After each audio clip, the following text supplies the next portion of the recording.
जानते हो, जब मुसीबत आती है ना, तो सबसे पहले ज़हन में एक ही सवाल उभरता है, ये सब मेरे साथ ही क्यों होता है। दिल भारी होता है, आँखों में शिकायत होती है और लगता है जैसे पूरी दुनिया आराम में हो और सिर्फ हम ही इम्तिहान के दौर से गुज़र रहे हों। उस वक्त हमें अपनी नेकियां याद नहीं रहती, अपनी दुआएं याद नहीं रहती, बस एक ही बात सोचकर दिल दुखता रहता है कि मैंने ऐसा क्या किया जो मुझे ही इतनी तकलीफ़ मिल रही है।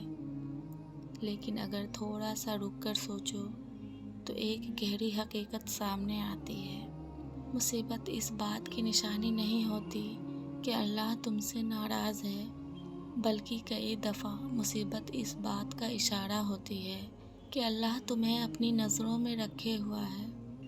जिस तरह सोने को आग से गुज़रना पड़ता है ताकि उसकी मैल दूर हो जाए, ठीक उसी तरह इंसान को भी तकलीफ़ से गुज़ारा जाता है ताकि उसका ईमान साफ़ हो जाए, उसका सब्र मज़बूत हो जाए और उसका दिल अल्लाह के और करीब हो जाए। तुम ये क्यों भूल जाते हो कि हर इंसान का इम्तिहान अलग होता है।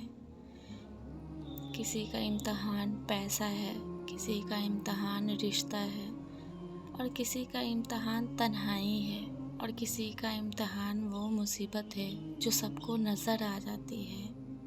और याद रखो, अल्लाह कभी भी किसी को उसकी ताकत से ज़्यादा बोझ नहीं देता।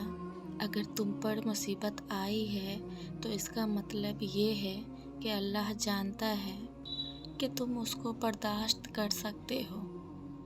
सकता है आज तुम रो रहे हो सकता है आज तुम थक गए हो, लेकिन जो आंसू अल्लाह के सामने गिरते हैं वो ज़ाया नहीं जाते।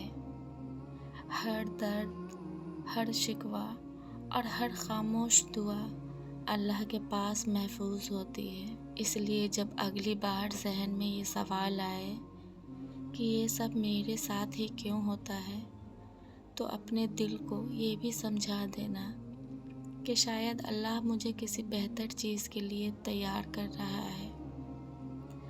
आज समझ नहीं आ रही, लेकिन कल जब पीछे मुड़कर देखोगे तो कहोगे, शुक्र है या अल्लाह जो तूने मुझे उस दर्द से गुजारा, वरना मैं वो सब कभी न सीख पाता जो आज मेरी ज़िंदगी का सबसे कीमती सबक है।